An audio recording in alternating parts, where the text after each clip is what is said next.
ಒಂದು ಕೆಲ್ಸ ಬೇಕು ಅಂತ ಮನ್ಸಲ್ಲಿ ಅನ್ಕೊಂಡ ತಕ್ಷಣ ಆ ಕೆಲ್ಸ ಸಿಗ್ಬಿಟ್ರೆ ಕೇಳೋಕೆ ಸಿನಿಮಾ ಕಥೆ ಥರ ಇದ್ರೂ ಇವತ್ತ ನಾವು ನೋಡಕ್ ಹೊರಟಿರೋ ಕಥೆ ಇದಕ್ಕಿಂತನೇನೂ ಭಿನ್ನವಾಗಿಲ್ಲ. ಸೊ ಇವತ್ತಿನ ನಮ್ಮ ವಿಶ್ಲೇಷಣೆಯ ಮುಖ್ಯ ಪ್ರಶ್ನೆನೇ ಇದು: ಒಬ್ಬ ವ್ಯಕ್ತಿ ತನಗೆ ಬೇಕಾದ ಕೆಲಸವನ್ನ ಕೇವಲ ಯೋಚನೆಯಿಂದಲೇ ಸೃಷ್ಟಿ ಮಾಡ್ಕೊಳ್ಳೋಕೆ ಸಾಧ್ಯನಾ? ಸ್ಯಾನಿಕ್ ಅನ್ನೋ ಯುವತಿಯ ಕಥೆ ಈ ಪ್ರಶ್ನೆಗೆ ಒಂದು ಸಖತ್ ಆಶ್ಚರ್ಯಕರವಾದ ತಿರುವನ್ನು ಕೊಡುತ್ತೆ. ನಮ್ಮ ಕತೆ ಶುರುವಾಗೋದು ನಾವೆಲ್ಲರೂ ಒಂದಲ್ಲ ಒಂದು ಹಂತದಲ್ಲಿ ಅನುಭವಿಸಿರುವ ಹತಾಶೆಯಿಂದ. ಅದೇ ಉದ್ಯೋಗ ಹುಡುಕಾಟ. ಸ್ಯಾನಿಕ್ಗಳಿಗೆ ಇದು ಬರೀ ಹುಡುಕಾಟ ಆಗಿರ್ಲಿಲ್ಲ, ಬದಲುಗೆ ರಜೆ ಶುರುವಾಗೋಕ್ಕೂ ಮೊದಲೇ ಶುರುವಾದ ನಿರಂತರ ತಿರಸ್ಕಾರಗಳ ಬೇಸಿಗೆಯಾಗಿತ್ತು. ಇದನ್ನೊಮ್ಮೆ ಕಲ್ಪನೆ ಮಾಡ್ಕೊಳ್ಳಿ. ಒಂದ್ ಕಡೆ ಆಕೆ ಫ್ರೆಂಡ್ಸ್ ಎಲ್ರಿಗೂ ಸುಲಭವಾಗಿ ಸಮ್ಮರ್ ಜಾಬ್ ಸಿಕ್ಬಿಟ್ಟಿತ್ತು, ಇನ್ನೊಂದು ಕಡೆ ಸ್ಯಾನಿಗಳಿಗೆ ಮಾತ್ರ ಒಂದಾದ್ಮೇಲೊಂದು ಬಾಗಿಲು ಮುಚ್ಚುತ್ತಿತ್ತು. ಹೀಗೆ ಹಿಂದೆ ಉಳಿದ್ಬಿಟ್ಟೆ ಅನ್ನೋ ಭಾವನೆ ಇದೆಯಲ್ಲ, ಅದು ಆಕೆ ಹತಾಶೆಯನ್ನ ಇನ್ನಷ್ಟು ಜಾಸ್ತಿ ಮಾಡಿತ್ತು.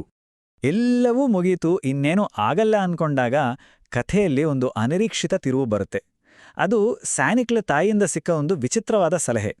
ಸ್ಯಾನಿಕ್ಳ ತಾಯಿಯ ಸಲಹೆ ನಿಜಕ್ಕೂ ನಾವು ನಿರೀಕ್ಷೆ ಮಾಡುವಂಥದ್ದಾಗಿರಲಿಲ್ಲ. ಅವರು ಹೊಸ ರೆಸ್ಯೂಮೆ ಬರೆಯಂತಾನೋ ಇಂಟರ್ವ್ಯೂ ಪ್ರಾಕ್ಟೀಸ್ ಮಾಡುವಂತಾನೋ ಹೇಳಿಲ್ಲ. ಬದಲಿಗೆ ಅವರು ದಿ ಸೀಕ್ರೆಟ್ ಕಡೆಗೆ ಬೆರಳು ತೋರಿಸಿದ್ರು.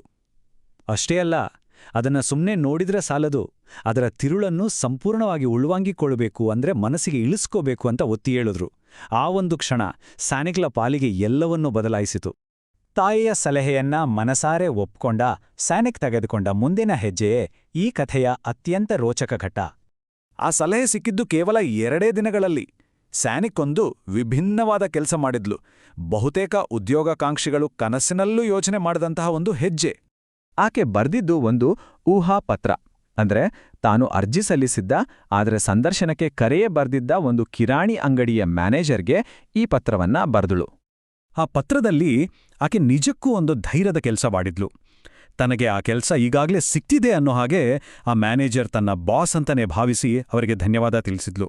ಅಂದ್ರೆ ತನಗೆ ಬೇಕಾದ ಫಲಿತಾಂಶ ಈಗಾಗಲೇ ವಾಸ್ತವ ಆಗಿದೆ ಅನ್ನೋ ಹಾಗೆ ವರ್ತಿಸ್ಲು. ಸೋನಿಕ್ಳ ಈ ವಿಚಿತ್ರವಾದ ಪತ್ರದ ನಂತರ ಏನಾಯ್ತು?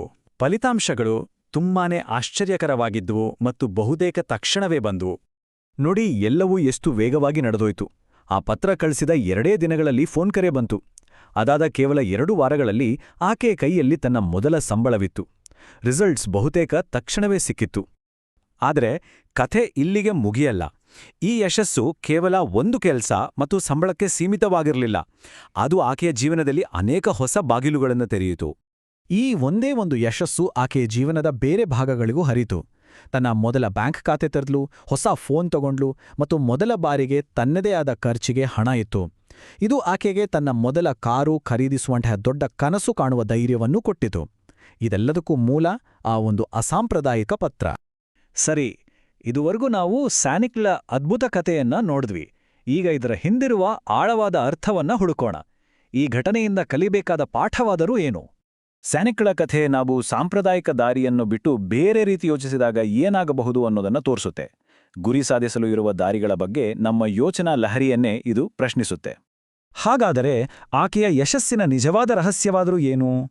ಅದು ಆಕೆಯ ಅಚಲವಾದ ನಂಬಿಕೆಯ ಶಕ್ತಿಯೇ, ಅಥವಾ ಆ ಪತ್ರ ಬರೆಯುವಂತಹ ದಿಟ್ಟ ನಕ್ಕರವಾದ ಕ್ರಿಯೆಯೇ, ಅಥವಾ ಇವೆರಡರ ಒಂದು ಮಾಂತ್ರಿಕ ಸಂಯೋಜನೆಯೇ ಅಸಾಧ್ಯವನ್ನು ಸಾಧ್ಯವಾಗಿಸಿತೆ? ಇದು ನಾವೆಲ್ಲರೂ ಯೋಚಿಸಬೇಕಾದ ವಿಷಯ.